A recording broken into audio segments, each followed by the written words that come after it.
everybody. Welcome to the Soldiers of Cinema podcast. I'm Clark Coffey, and with me, as always, is Cullen McFader. Hey, Cullen. Hello. And we're here with our episode 12, covering the Masterclass lesson 13. And we're super excited to be here. This is going to be an interesting one. The topic of lesson 13 is working with actors, creating the character. And I think this one could be juicy. There could be some good stuff here. So I'm excited for this one in particular. I think it'll be fun. And to kick it off, right off the bat, Herzog jumps right into discussing the importance, the vital nature of casting for a project. And of course, I think this makes, pretty much common sense, right? Seems important. Yeah. But how important is it? Colin, you were just talking to me earlier about, like, if you added up all the, that people say, directing is like 80% casting. Yeah. And you were like, if you added up all those, like, cliched sayings, it's like, it gets like 900%. Right, like, directing is 80% casting, but then it's like 70%, script, and then it's like 90% leading, and it is kind of funny. So, but it is clearly extremely important. I know that I've been part of projects where casting has been done well, and it was a great match. And not only did the output, like the actual story at the end, the film at the end, turn out well, but the process of making it was actually one that was joyful and fun. And then I've been on the other side of it, where the project didn't turn out so hot, and the making of it was not very fun either. So I've been on both sides of that, and probably most people, if you've done more than a couple things, you've experienced both sides of it as well. So definitely important. I don't even think there's anything controversial or special to say about that. So I think it's kind of like the next question is then, okay, well, it's super important. We agree. Well, how do you do it? Like, how do you cast? Yeah. And there's so many different, good dynamics between, like, let's say you want good chemistry between your leads or whatever, and that can be found in so many different ways, which is kind of why it's a difficult thing to really nail down with, like, a simple answer. Right. Like, I remember when I, was doing acting, mostly stage acting, but I was in a play and where me and this girl, a good friend of mine, were the two leads for primarily most of the play. Like, it was really just a two-person show. There was a few other characters that came in every once in a while, but primarily it was us. And I remember feeling so great about that play because her and I had this, like, really, really great rapport, both on stage and off stage. Oh, really? Not maybe in the way that you would think. Yeah. Hey, sorry. This is a PG podcast. But no, like, things like, I knew, because our characters weren't supposed to like each other. They were supposed to be, like, kind of like a weird sexual tension between them, but they were really supposed to, like, really not like each other kind of thing. And I realized that if she was really angry at me in real life, she gave, like, an incredible performance. So I used to, like, eat her lunch and things like that. Well, now that's interesting. And just make her really angry. Let me play a little devil's advocate. I get, like, kind of down a tangential, alleyway here. But that's interesting. So what you're talking about is kind of like, this can I'll just play devil's advocate. I don't want to be argumentative, but what you're talking about can really, I think, get you in trouble as an actor. If you kind of rely on whatever relationship that your characters are experiencing in the story, if you're kind of relying on your relationship to be that way in real life, on set, that could lead to some big problems. I know, some actors do this kind of stuff, and I think there's, an appropriate kind of manipulation that you might be able to do, right? Where it's like, if you're the main bad guy in a movie, you might not want to be chumming it up with, the rest of the actors. You might separate yourself a little bit. But, I think a lot of people run into some big problems doing that, right? I mean, how many times do you have the romantic leads in a story end up being romantically involved, and look at all the marriages and relationships that's destroyed. That hardly ever works out well. Or what's that story? Was it Jared Leto who was sending things on the Batman like used condoms or rats or something? I'm like, oh my god, that stuff is bizarre to me. I mean, But really, the it's acting, guys. yeah, It's called acting because it's not actually, you don't actually have to have these relationships in real life in order to portray this on screen yeah, or on stage. But but I guess what you're talking about though is that the chemistry between the two of you was worked on stage, and that's such an important part of casting, right? I mean, and like you say, it's so complicated because you've got, the individual look and feel and ability of the individual actor or actress that you've got in front of you, but then of course you're putting them together with other actors, and is that chemistry going to work out? It's extremely challenging. It's yeah. And well, but even on the flip side of that too, there are some actors that have incredible on-screen rapport that don't like each other at all off-screen, sure. that don't get along, and that and so that's why I think it's a really tough challenge to kind of narrow down like specific tips or the advice, even because there's so many different ways that you can There go about is. it. I have a couple ideas though. I have a couple thoughts. You're right. So certainly, I'm not even going to pretend that you can kind of boil down or distill effective casting into some kind of like list of guidelines or something. You just can't. There is such an intuitive piece, right? That's like that would be like trying to explain how do you paint a good painting. I mean, it's like you could talk about techniques and you can talk about different types of canvas and paints and brushes and different subject matters, but you can't, that's just not something that can be taught. It is an art in and of itself. And I'm going to talk about casting directors in a second here because I do have a lot of respect for them, and I think good casting directors are really vital. But what I'm going Yeah. to say is, a couple simple things. I think, some of the things that I see in, especially in directors who are just starting out, they'll get a script, and the writer will have often all of these, like, the gender, the race, sometimes like height or weight, or all of these different kind of external qualities are baked into the script, right? Well, yeah, which is always bizarre to me, Right, and but that's exactly yeah. my point. And so, but I've seen this where, and then okay, so director gets script, or let me say, if the director wrote the script, right? They end up with the script, and it's got all of these external kind of qualifications for the character that actually really aren't necessary at all. It's Yes. really Have nothing rare. to do with their Right. character. It's Yeah. actually really rare. A lot of times, like gender, it doesn't actually matter to the story. Now, often, sometimes it does, but I mean, age often doesn't matter. So I, I I mean, see this so often where people will put themselves in a little bitty box for casting, and they end up focusing so much on these external qualities, yeah. and you're Well, really cutting yourself off from a lot of opportunity.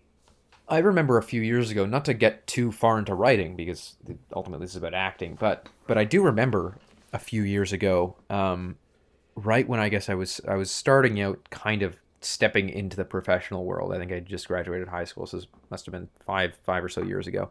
I was on one of those Facebook groups that does like screenwriting or Mm-hmm. whatever, and I posted a page from a screenplay for feedback, just sort of saying like, Uh-oh. "Hey, does this introduction make Oh sense? Is it no. is it easy to read?" And actually, to be fair, there was a lot of really good Oh. comments on there, and a lot of things that said like, "Hey, this is good, but here's what you can work on." Blah blah blah. But there was this one guy that was like, just took it and rewrote it in his own words to basically be like, "This is how it should be done," and it was all just exactly that. Like it was like your character description is not specific enough. Like you should have Interesting. come in and be 35. His hair should be at his shoulders. And I Oh was my like, well, gosh. that makes no difference for what the character is.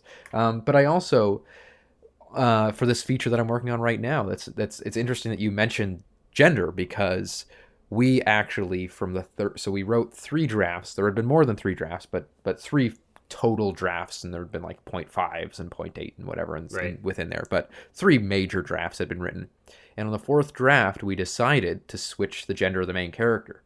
And that was partially casting because we have someone in mind who we really want to play the main character, but it also, I wanted to see how it reverberated through the Mm-hmm. script about, if this character suddenly, because the script is, not to give too much away, but it's about a character arriving at their distant cousin's house out in the country and then having to deal with their roommates. And I thought it's a completely different situation if you're a man going there Right. versus a Yeah. woman.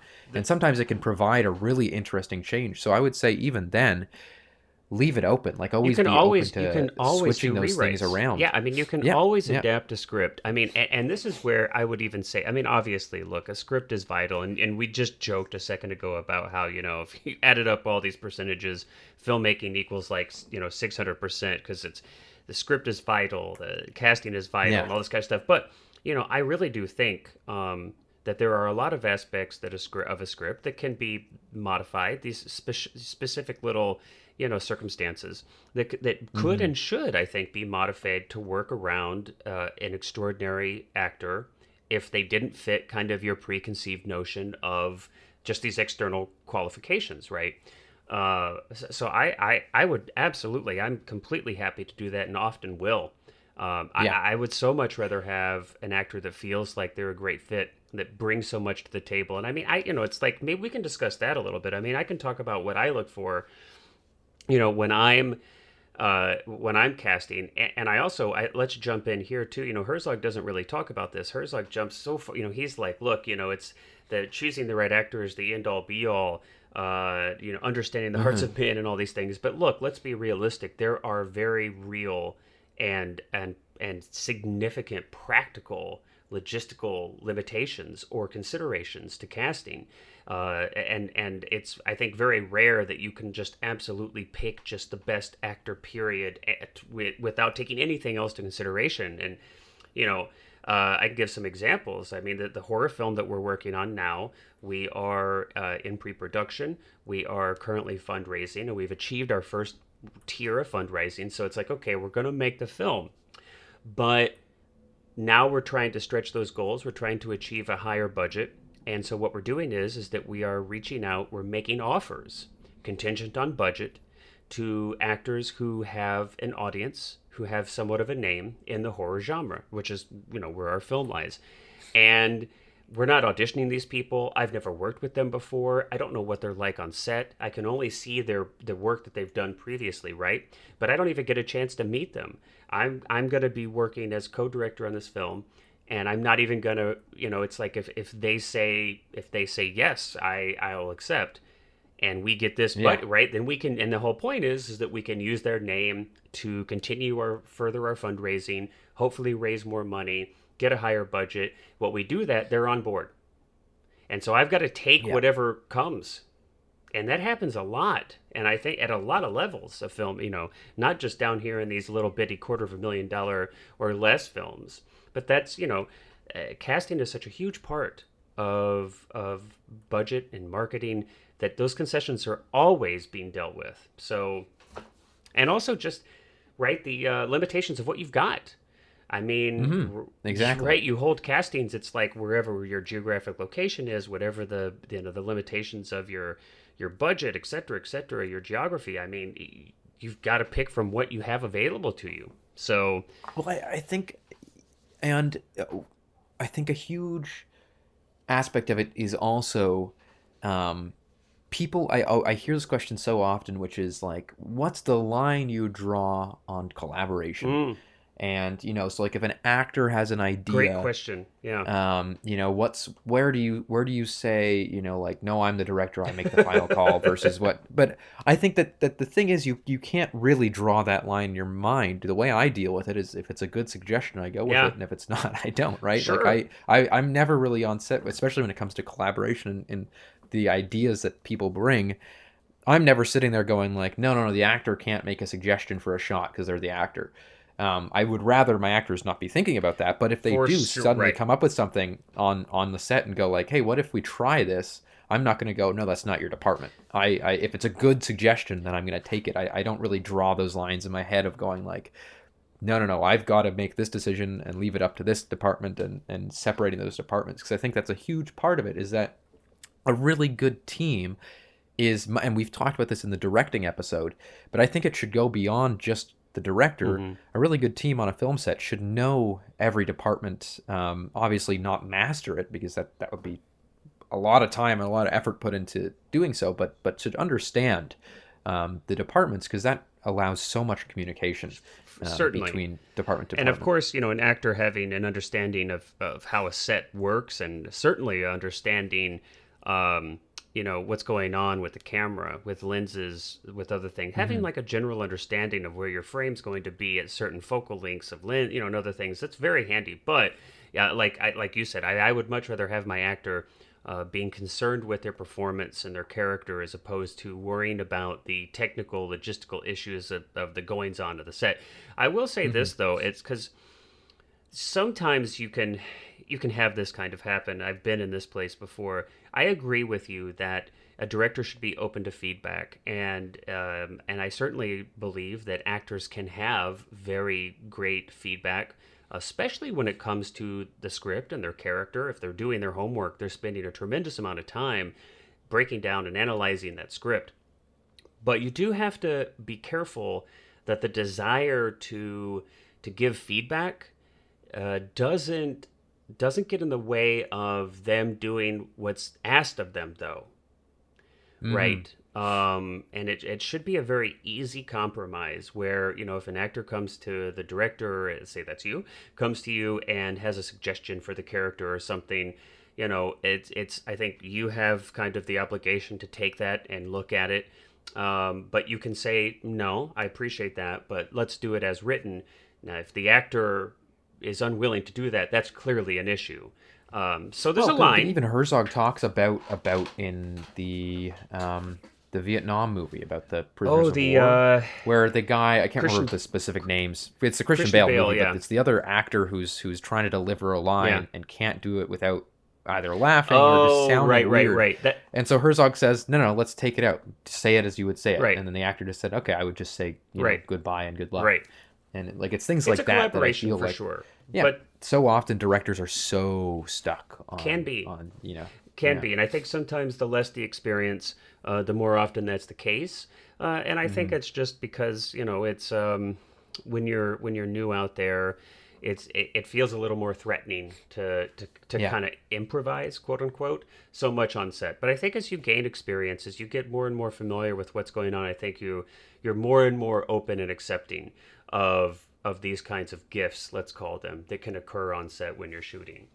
But I just want to go back to. I mean, like we've really hammered home that it's an intuitive process that's difficult to create a bunch of guidelines on. But I mean, there are some things, right? It's like I think auditions are important. Um, auditions are a wacky thing. They really are a Mm. wacky thing. Yeah. I have been on both sides of this process so much, Colin. I'm not sure how much experience you have, but in the years that I was pursuing purely strictly acting, of course, as an actor, I was in auditions very, very regularly, and they often felt pretty, boy, pretty wacky, pretty useless, pretty sometimes even insulting, frankly.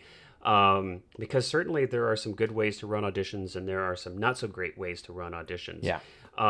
But I do think audition process is important, and I don't I think regardless of what level your project is on, of course, if you already have a working relationship with people and personally actors, that's a great way, of course, and that's what you'll see. A lot of directors will work with the same actors over and over and over again, Herzog included with Kinski, because once you find somebody you work really well with, it's like generally you want to grab onto that. Um, Yeah. Yeah. but the audition process can be grueling, and I would say, one, kind of accept that it could take a long time, and build that into your pre-production. Don't shortchange the amount of time that you've got for casting, and even allowing yourself to have multiple sessions. And at every stage, right? You're going to have your initial set of castings or of auditions. You're going to bring people to callbacks. You're going to have chemistry reads. You're going to want to move people around and see how they interact in different combinations. Give yourself time and budget for that. Hmm. It really is important. And you'll be doing two things here, and both are vital. You're going to be giving a sense of what these people are like personally, what their character is like. Not their not their on-screen character, but their actual human character. And you'll Yeah. get a Yeah. sense of, like, do your personalities mesh? Do you seem to work well together? Do you enjoy being each other's company? Do they take feedback well? Do they have useful feedback for you? you'll get a sense of that, and you can't do that aside from spending time with people.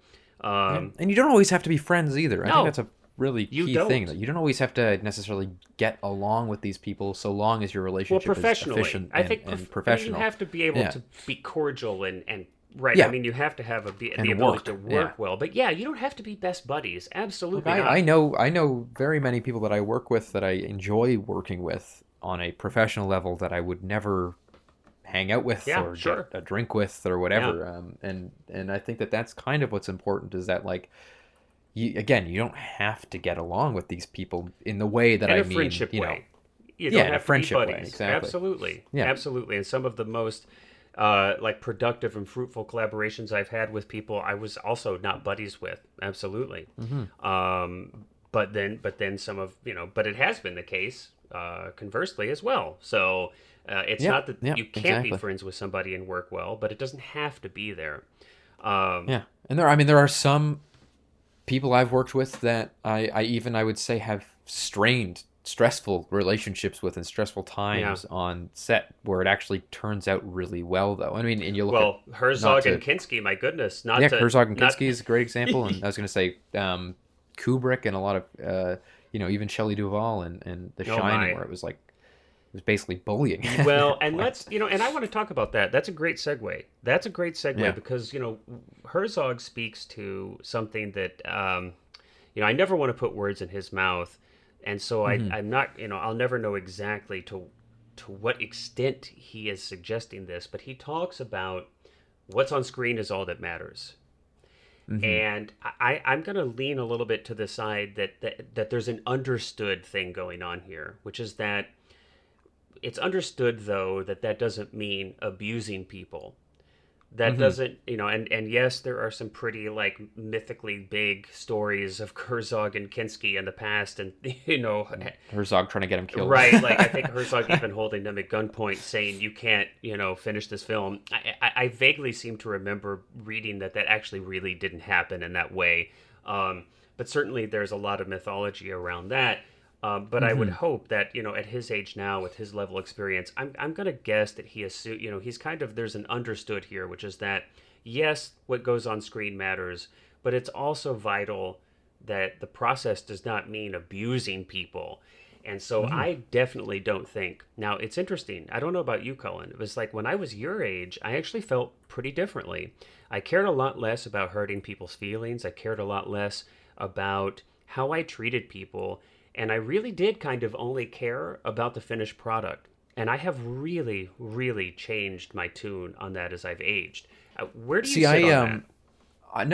I think that I think, honestly, it as cheesy as it sounds, positivity on set is like one of the most important ingredients, And simply because, respect. well, not only in respect and everything, but not only because of the actual working environment on the set of that shoot, but people aren't going to want to come back and work with you again if if they have a shitty time on your set, right? I mean, that's the bottom line, is that if I treat people like crap, and no matter how good the final Yeah. product is, unless I'm Stanley Kubrick, who got away with it because he was Stanley Mhm. Kubrick, people aren't going to want to come back and work with you. And I think people often romanticize that kind I of thing think too, is sometimes that they too. go like, I Yes. can be, I can be Gordon Ramsay, I can be yelling at people and shouting at people and Because all it's that, and such a all that common matters is that I'm trope, a right? brilliant. It's Yeah, like yeah. the crazy, creative guy, the demanding leader, the ruthless Hmm. kind of tyrant or dictator on set. The director And is a it does dictator. sort of go back to what we talked about a few episodes ago too, where it was like Herzog was saying, with my actor Nicolas Cage, when he said, can we meet up for lunch or something, Or he and wanted Herzog to. said, no, we go Yeah, home, he we stay separate. Cage Whereas wanted Herzog to stay I at his house, I think, is what it was. yeah, Yeah. whereas I'm very much the opposite. Like, I very happily will go out with cast and crew after a shoot Sure. for a drink, and I think that it's so important to have very open lines of communication there, and to and not only for what's on the screen, but just for even just the safety of people. Like, we've heard all these horror stories coming out of sets, Absolutely. especially over the past few years, where it's like, had you just had open lines of communication, so often would those things have not been able to occur. Yeah. I mean, Um, you make a great point, Cullen, that there's a logistical side and I'll just reiterate it because it's vital. How you treat people is going to have a profound impact on your ability to work in the future. And I don't care whatever role you're in, as you're an actor, if you're a director, if you're a DP, if you're, you know, anything, if you're a grip, I mean, it doesn't matter.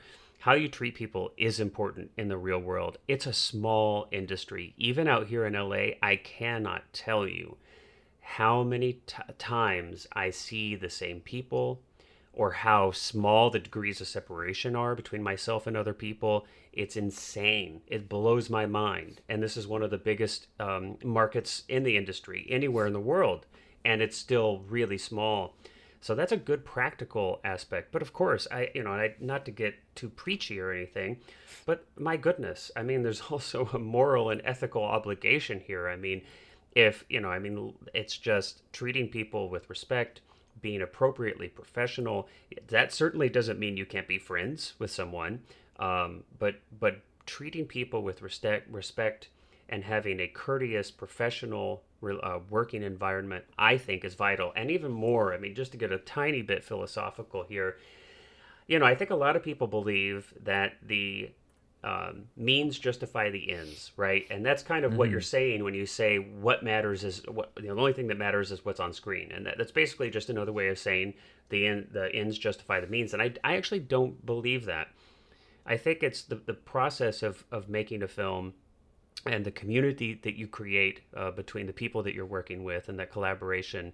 And then even when you're done with the film, and the community that film creates with its audience is vital. And I think that process, how you actually do that, so the means has just such a huge impact on. Yes. And to me, that's kind of where it's all at anyway. When I'm done with a film is when I actually don't care about it anymore. That's actually what, right? It's the process is all I care about. No, I mean, I was actually just about to say that too, that I don't really enjoy premieres. Like, I don't really right. like it's like you enjoy stuff. working, I do it because, I like the process. I also, too, to just add on to that as well, I think it's the only situation where I think I would really agree with, all that matters is on screen is really the technicalities. Like, I don't care if the shot is lit by an iPhone or if the shot is lit by an airy, $10,000 light. But when it comes to relationships and I would say the working environment, no, I think it's hugely important. And I think you can have both, right? You can do all, absolutely. And I would imagine, I'm going to go out on a limb here, not really, haha, but I'm going to imagine working on a Herzog set today's day and age is probably a profoundly respectful, courteous, professional, conducive environment. That's what I'm going to guess. And so I think, yes, what's on screen matters. The film is important, but you can do that. And I think you actually will even have better luck doing it if you treat everybody around you with respect and grace and patience. Absolutely. And I'm going to go back to this kitchen analogy again, because I do sort of have very active, proof of this, which is that when you are I think that a lot of people look at negative enforcement as the most powerful type of enforcement, that if someone's not doing their job and I shout at them that they're gonna do their job, break out the whip, do it well. And again, that's why I kind of brought up this Gordon Ramsay type thing, where it's you've got this whole idea of whereas and sure, does he make great food? Absolutely. Do those people get their ass in gear when he screams at them? Sure. But I would never say this to Gordon Ramsay because he'd probably yell at me. You. But I would always be curious to know if he didn't do that. If someone made a mistake and not accepted the mistake, but went up to them and said, "Hey, what do you need? What do you need from me? How can I help?" Or even just saying "No, don't panic, just do it again," and that kind of thing. That would his kitchen run more efficiently? Would his workplace run more efficiently? Because I remember working when I was a bartender. And the bar manager before me was quite the Gordon Ramsay type kind of thing, where it's very, on the thing. And then when I started training people, I kind of took the opposite approach. And at least what I found, and this is very anecdotal, but what I found was that there were less mistakes, that people weren't stressed out, shaking a martini too long because they wanted to make sure that it was perfect. They were calm, and that was the whole point of what I was trying to do. Was if there's one thing I can say about myself is I'm quite good at staying calm, Yeah, you and I seem to think be a that's pretty what's really calm dude. important. Yeah. It's all of I just have a constant IV of THC oil in there. But no, really, I think that again, staying calm, and You're it's not to say sedated. that exactly all the time. That's why I carry around the big IV bag with me. I But wondered that. Like when you came over to visit yeah. and you had that, like I picked you up at the airport. I'm like, what? No. Yeah. No, but I think that again that's kind of, and that's not to say that I won't, reprimand someone, or on a set that I won't say to someone, hey, you're not doing your Yeah. job. But if someone makes an honest mistake and they're trying, there's no reason to get angry at them and to shout at them and to kind of, make them feel like crap. Yeah. Because I think that often that just makes a worse final product, because now they're freaking out And you about it and really do. they're stressed Yeah, out. you really do bring up a great point. I mean, I think that it is just as likely to say, and we'll never know, but I agree with you on your hunch. But I think that it's very likely that a person like Gordon Ramsay is not successful because he treats people poorly. He's successful in spite of the fact that he treats people poorly. And it would be interesting to see how he treats people when he's not on camera and has to live Well, up to yeah. this, caricature that he plays. Exactly. When he's And there's such a vast difference between the American and the British kitchen nightmares Right. in that way too. But not to get into right. Ramsay's podcast. That's But my I want other to talk podcast. about, you mentioned you said something that kind of reminded me a little bit of another aspect of this question, or this the consideration. You talk about not treating people poorly as a means to get elicit different behavior, right? If they're slacking on set or not performing their job duties, you talk about negative versus positive. But something we haven't talked about too, and you mentioned Kubrick, and he did this, manipulating actors to try to elicit different performances. I think that there's a really strong, for me personally, I think that's a very dangerous area to get into, and I know that there are Slippery slope. there's a very slippery slope, and I think that there are examples of directors in the past who I think manipulate actors in unethical and inappropriate ways to elicit performances. And I would just, on the record, that I do not, I don't want to be manipulated as an actor. I would not want to be manipulated in some kind of negative way. I think a director's job is to create a conducive environment for the actor to work. And going back to the importance of casting, hopefully you've cast someone who's able to give the kind of performance and emotional range that the story and character demands. So hopefully that's been done. If you're having to really manipulate in significant ways your actor, you might have not cast very well then. It's a very dangerous area there. And when I say it's a slippery slope as well, I mean that there's so many different levels to it. Right. So for example, in Alien, when they were shooting Alien, Ridley Scott didn't tell the actors that the alien was going to Right. bust out of the chest, which I think is That's perfectly I think that's fine, an because then you're getting a yeah, genuine that's an ethical, reaction. acceptable. I don't even call that a manipulation, really. Yeah, right? it's more just it's a little, you're just leaving out information so you get a reaction. Right. Whereas a manipulation that I see as being both physically and emotionally dangerous would be something like on The Exorcist, when Friedkin told, I believe it was Linda Blair, that when she's ripped back, that they're not actually going to pull her back for the moment. Yeah. They're gonna cut before her pull back, and they're gonna swap her out with her stunt double. Yeah. And then didn't tell her, and Did then it. pulled her back, and she wound up, Yeah.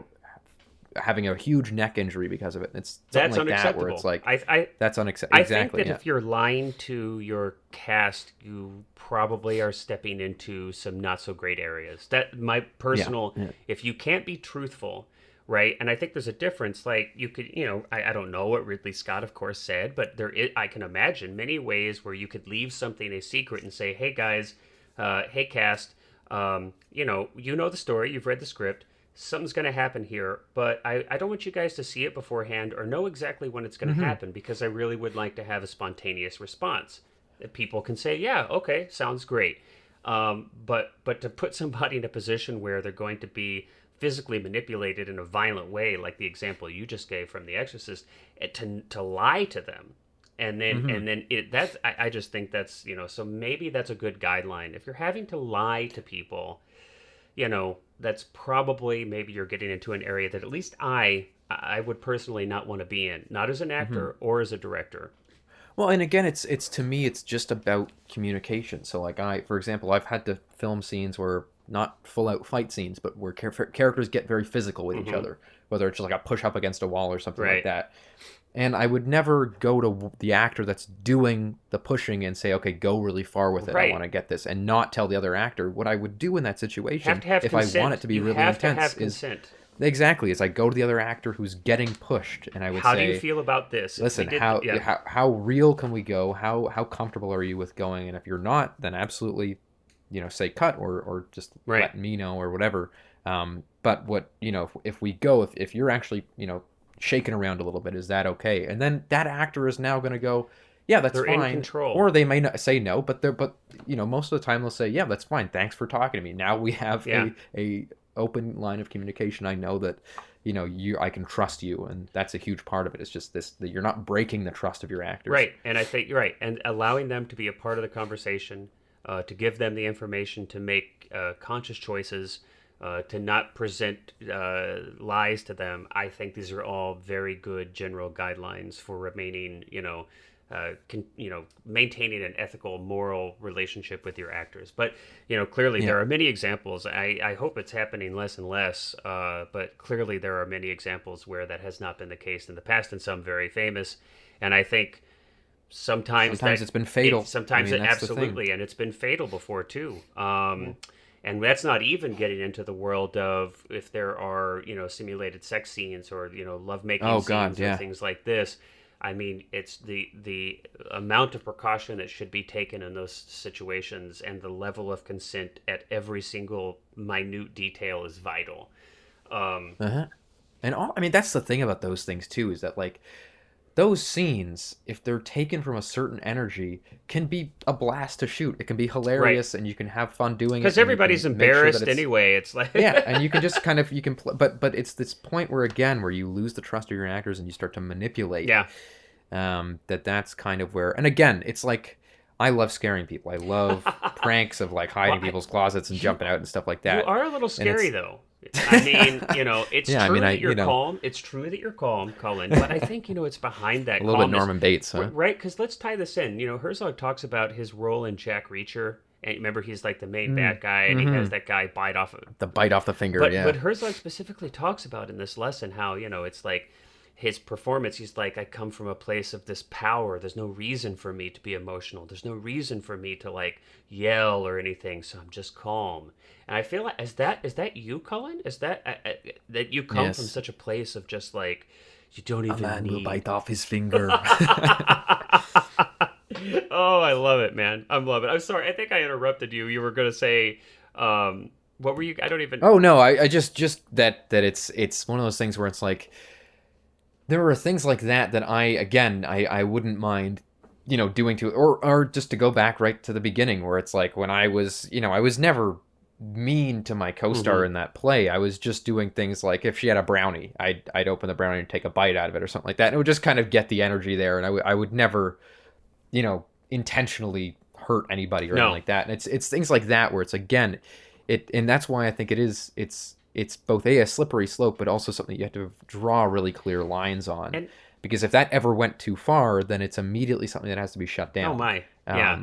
Whereas if even in let's go back to that alien anecdote where it's like if he didn't tell them that there was going to be the whole blood effect and all that, which again nobody was hurt, nothing like that. But if one of the actors came up and said, "Listen, I have a really weak heart, and I feel unsafe," or even just like my Then you've got to I'm rethink it. emotionally You have I'm to shocked, rethink then you've it. got to go, okay, Yep. they're valid in thinking that, and I've got to rethink what I Yep. did. But and that's why again it's so important to just know your actors, I think to just know and get consent what their and get yeah, consent. yeah. And this kind of segues into another. We haven't touched on it yet, but Herzog mentions it in this lesson. We're talking about working with actors here.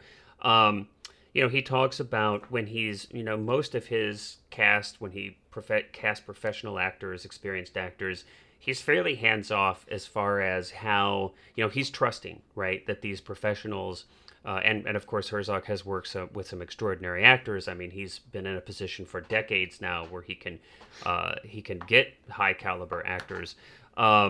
But when he works with a newer performer, a less experienced performer, let's say like Bruno S, for example, where he goes so far as to actually give an actor line readings. Bruno S, of course, is a very unique kind of situation as a human being, much less performer, and so. But extrapolate that though to just in general, giving line readings or how to give feedback.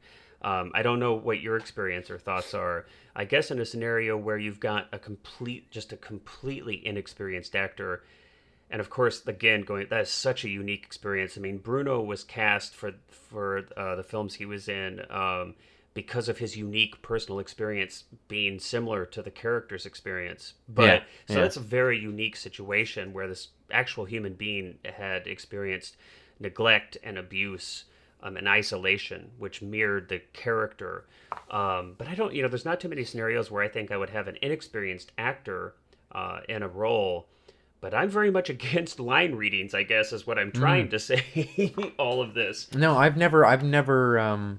The closest I would say I've ever gotten to something like that would be, not necessarily say it like this, but kind of going like, if I'm talking to the actor about it, you kind of go like, and you kind of do the line out. But I would never say like do it exactly like that. It's more of just. Colin. I suppose it is, but I mean, I would never. Like this is implied. Yeah. But what I mean is more than like if I'm doing that, it's not on set. I see. It's during a conversation prior where I'm kind of going like, if they have a question to say like, I see. Is this delivered sort of, are you planning on this being delivered like this or like this? And I sort of go, well, in my mind, it kind of goes like this. What I usually do, I have gotten into the habit, and I will admit that sometimes this can be challenging because it can take so very long. But and sometimes it can be frustrating too. So you're always having to tailor how you do things with each individual personality, with each individual actor. But I'll often ask questions instead of trying to, I'll try to guide people toward their own understanding and interpretation by asking questions. And usually what I will focus on are the given circumstances in the story. And I will try to point actors to focusing on these given circumstances and help them come to a refined or different interpretation of those given circumstances on their own. So one of the pros of this, of course, is that you're never having to give line readings. You're not doing their job for them. You're eliciting and inviting their full interpretive artistic abilities. You're asking them to bring everything they possibly can to the table, but it can be extremely time consuming.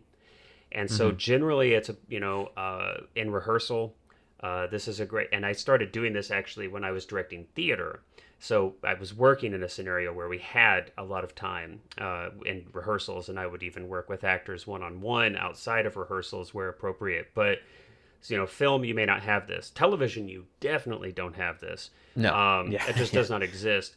But there are variations on that theme. I mean, you can still include questions. You can still include pointing people to given circumstances and asking them to focus their interpretive abilities on that, as opposed to, I never try to focus on the performance, right? So I want you to do it like XYZ, right? Like louder, sadder, like definitely not that. But I mean, outcome is what I'm not trying to focus on. I don't want to try to tell the actor what type of output should be existing from their performance, but rather I'm trying to inform their process so that they get to their own output, if that makes sense. Yeah. So that's just my 2 cents on it. But no, exactly. I mean, that's what I mean when I say that it's not, to me, something that it's like, do it specifically like this. Sure. It's more of if they've got a question as to how, when it was written, if I wrote the script, how it was written, what's the tenor of that line, kind of how does it go? But I also very, very open to it. If that doesn't work for that actor, if that type of energy is like the antithesis to that person's delivery, then I'd be like, okay, well, how do you feel? How do you feel it going? And what do you think your character would, Right. or how do you think that line would be said in this context, or would they even say it? Would And it be that's where something that I even is try not to focus switched on around? like lines for, I guess maybe this just comes from my experience as an actor, and not to get too far down this rabbit hole of a path. And maybe in another episode we can or talk about this Mm-hmm. more down the road. But I'm not worried about lines usually. I'm never Mm-hmm. worried. Yeah, I think it's more the I idea. remember when I was Yeah. like a brand new actor, and I would worry about intonation, and it's all about lines, and how do what I say the lines, and all these kind of things, and I couldn't be more far from that now. Mm-hmm. I'm so focused on the given circumstances and these memories that are created of these given circumstances and taken as kind of real memories in your homework process, and then your emotional responses and reactions emanating from these memories that you've created for yourself, right? Given the Mm-hmm. circumstances in the script.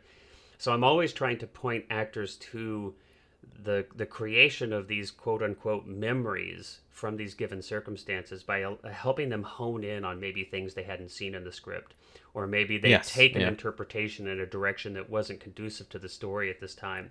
So I really try to work with actors in that way. But I mean, I honestly can't think of a time recently when I've been like, you're not saying the line right. You need to say it this Oh way. no. Yeah. Yeah. I mean, the only time that would ever really come up is if it's like so far off base. But even then, at that point, just reading the line back to the person's not going to You got to help. break You it down. Yeah, would you're have to going have to a have to have. conversation. Yeah, you're And going to have to. yeah. And it's tough though. I mean, but because it's true, right? It's like if you're on a, if it depending on where you're at, you may not have time to do that. So just Yeah. again, if this is where working with actors, finding a way to have rehearsal time, to develop a rapport, to get on the same page with their homework and your work as a director is so key, so key. Yeah. And that's exactly what I mean, is that sometimes it's just quicker to change something Yeah, than to can or to be. allow the actors to Sure. experiment for just like 5 minutes, than to try and get that Yeah, line, right. down concrete exactly as it is. So I do think, yeah, there's a really important element to just like, the script isn't gospel. Be It's a prepared blueprint. to, and as Herzog says, be prepared to throw out the script on set, which Yeah. I don't think I would do to that Certainly far, not but throw it out I do think completely. that Yeah. the yeah, just in the trash. But no, I do think that there's a really important lesson there, which is just like, it's not, the screenplays and movies are two different formats, and sometimes something works in one format that doesn't necessarily work in the Right. other. They're a So blueprint. yeah, I think they're a blueprint, yeah, and you can exactly. improvise a bit to some extent for sure. Well, we'll kind of like segue a little bit here as we wrap up this lesson. I think this is the kind of the major content of Herzog's lesson, but he does talk about a few other things here. He talks about physicality in performance, and example he uses is he talks about Nicolas Cage in Bad Lieutenant and how he worked with Cage on the physicality of his character. How Cage kind of, and I think we've talked about this actually in another lesson. I think he's brought this up actually a couple times here so far. But he talks about this kind of, the crooked posture that Cage adapts, Mm-hmm. and how he worked through that.